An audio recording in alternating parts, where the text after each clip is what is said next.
Hello friends, नमस्कार। मैं अमित मिश्रा स्वागत करता हूं आपको अपने यूट्यूब चैनल एक्सप्लोरे में। और आज हम आपके साथ एक नए टॉपिक पे डिस्कस करने जा रहे हैं और टॉपिक है राज्य के नीति निर्देशक तत्व। राज्य के नीति निर्देशक तत्व या सिद्धांत।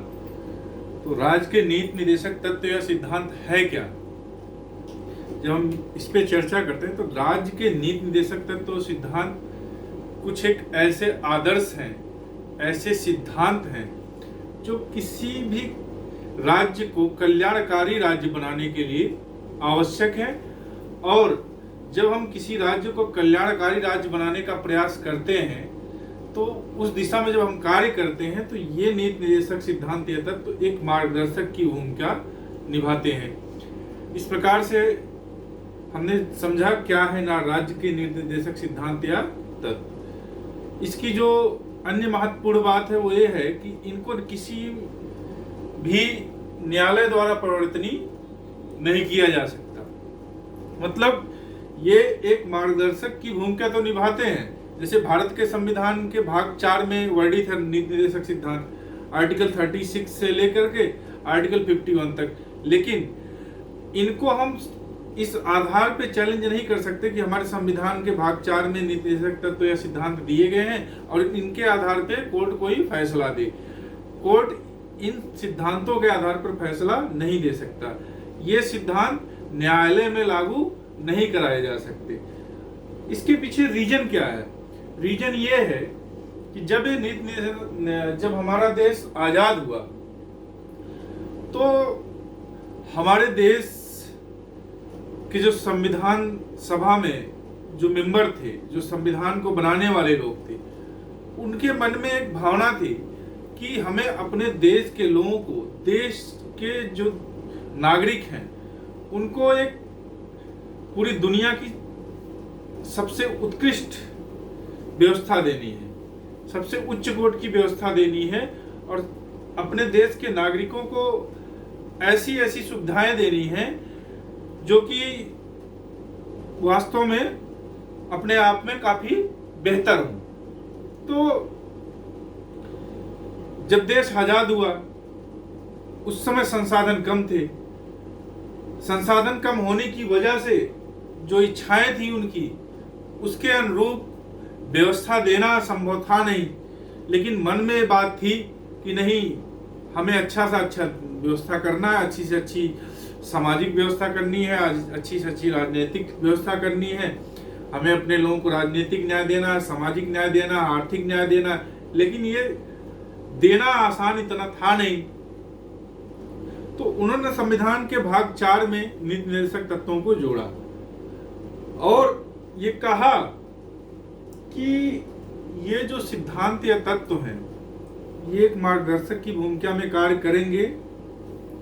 और जैसे जैसे हमारे पास व्यवस्था होगी, जैसे जैसे देश मजबूत बनेगा, आर्थिक रूप से सशक्त होगा, राजनीतिक रूप से सशक्त होगा, सामाजिक रूप से सशक्त होगा, तो इन चीजों को अपने देश के नागरिकों के लिए देने का प्रयास करेगा, एक एक करके इनको देने का प्रयास करेगा।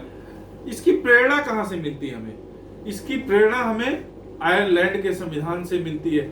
आयरलैंड के संविधान और भारत के संविधान के अलावा ऐसी नीति निर्देशक तत्व संबंधी व्यवस्था किसी और देश के संविधान में नहीं है। नीति निर्देशक सिद्धांतों की जब हम बात करते हैं, आर्टिकल 36 से लेकर 51 तक जो वर्णित है, तो उसमें जो तत्व हैं उन तत्वों को हम 5 पार्ट्स में डिवाइड कर सकते हैं। कुछ ऐसे तत्व हैं जो सामाजिक न्याय से संबंधित तत्व हैं, कुछ तत्व हैं जो आर्थिक न्याय से संबंधित हैं, कुछ है जो न्याय, शिक्षा और प्रजातंत्र से संबंधित है, और कुछ तत्व ऐसे हैं जो प्राचीन स्मारकों और पर्यावरण इत्यादि से संबंधित है, और कुछ तत्व जो है अंतरराष्ट्रीय सिद्धांतों से संबंधित है। तो इस प्रकार 5 भागों में हम नीति निर्देशक सिद्धांतों या तत्वों को बांट सकते हैं। आइए एक एक करके विस्तार से इनके बारे में पढ़ते हैं कि सामाजिक न्याय क्या है, आर्थिक न्याय क्या है, और न्याय, शिक्षा है, पर्यावरण और अंतरराष्ट्रीय सिद्धांत से संबंधित जो प्रावधान है, इनको विस्तार से पढ़ते हैं। सबसे पहले हम देखते हैं आर्थिक न्याय के क्या तत्व हैं। आर्थिक न्याय के तत्व क्या क्या हैं और कौन कौन से अनुच्छेद में इनका वर्णन है। आर्टिकल 39A, अनुच्छेद 39A कहता है कि राज्य के स्त्री और पुरुष समान जीविका के साधन उपलब्ध होंगे। मतलब चाहे महिला हो या पुरुष, उनको समान रूप से जीविका के साधन उपलब्ध होंगे। 39B कहता है कि भौतिक साधनों का जो स्वामित्व होगा वो इस प्रकार से होगा कि वो अधिक से अधिक लोगों के हित के साधन बन सके। मतलब जो राज्य के जो भौतिक संसाधन होंगे उनको इस तरीके से उनका स्वामित्व होगा, इस तरीके से उनको संचालित किया जाएगा कि वो अधिक से अधिक लोगों के फायदे के लिए कार्य कर सके। 39C कहता है कि जो संपत्ति है, जो राज्य की संपत्ति है, उसका केंद्रीकरण ना होने पाए और वो अधिक से अधिक जरूरतमंद लोगों तक पहुंचे। 39D कहता है कि जो समान कार्य के लिए समान वेतन की बात करता है। मतलब कोई महिला है या पुरुष है, अगर एक जैसा काम कर रहे हैं तो उनके लिए एक जैसे वेतन का प्रावधान 39D करता है। 41 कहता है कि योग्यता अनुसार रोजगार।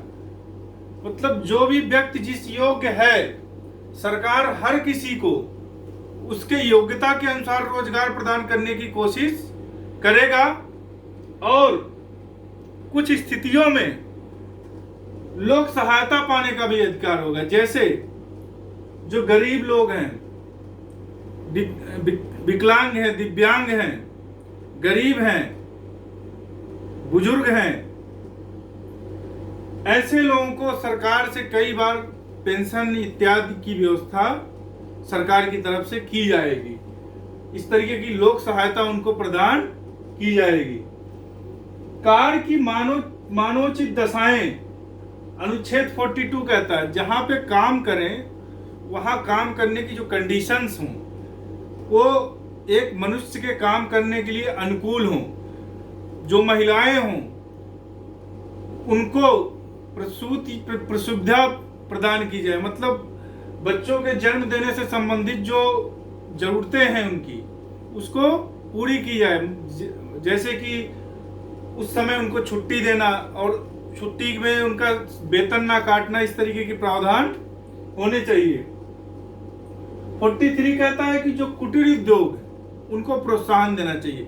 जो छोटे छोटे उद्योग हैं जिसमें 5-10 लोग काम करते हैं, घरों में संचालित होते हैं, ऐसे उद्योगों को प्रोत्साहन देना चाहिए जिससे क्या हो, अधिक से अधिक लोग आत्मनिर्भर बन सकें।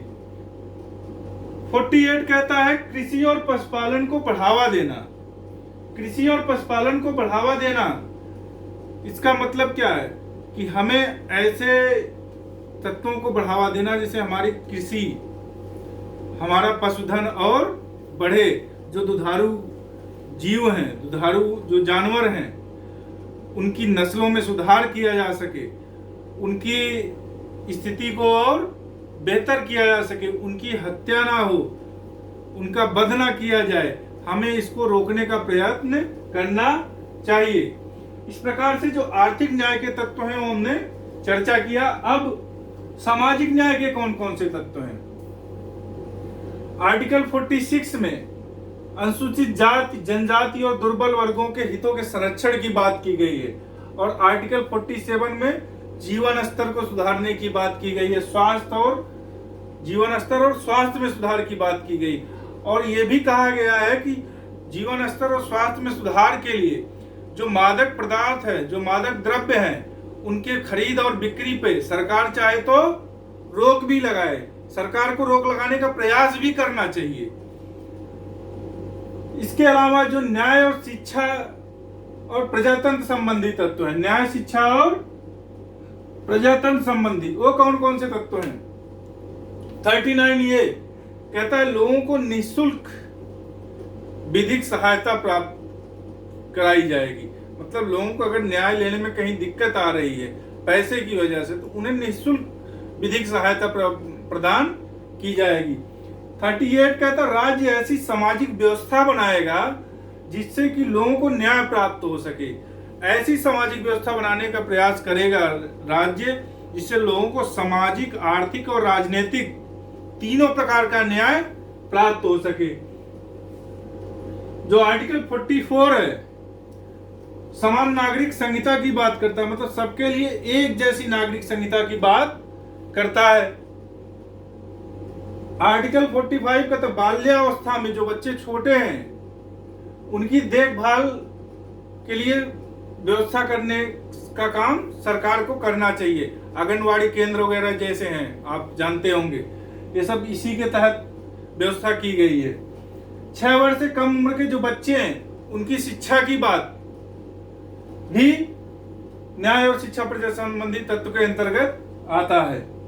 जो ग्राम पंचायतों का संगठन, लोकतंत्र से संबंधित जो प्रावधान है, देखिए ग्राम पंचायतों का जो संगठन है, कहते हैं लोकतंत्र वास्तव में तभी सफल होगा और तभी हम सफलतम लोकतंत्र की तरफ बढ़ सकेंगे जब नीचे से लोकतंत्र लागू हो। मतलब गांव देहात या स्थानीय स्तर से जब तक लोकतंत्र की व्यवस्था नहीं होगी तब तक सच्चे लोकतंत्र के रूप में हम स्थापित नहीं हो सकेंगे। इसलिए हमें पंचायतों के संगठन की भी बात करनी चाहिए और कार्यपालिका और न्यायपालिका के पृथक्करण की भी बात करता है कि कार्यपालिका अपना काम करे, न्यायपालिका अपना काम करे, दोनों एक दूसरे के काम में दखलंदाजी ना करें। इस प्रकार से हमने आर्थिक न्याय के तत्व, सामाजिक न्याय के तत्व और न्याय, शिक्षा और प्रजातंत्र संबंधी तत्वों को पढ़ा। इसके अलावा 2 और बच जाते हैं, उनको हम चर्चा करते हैं।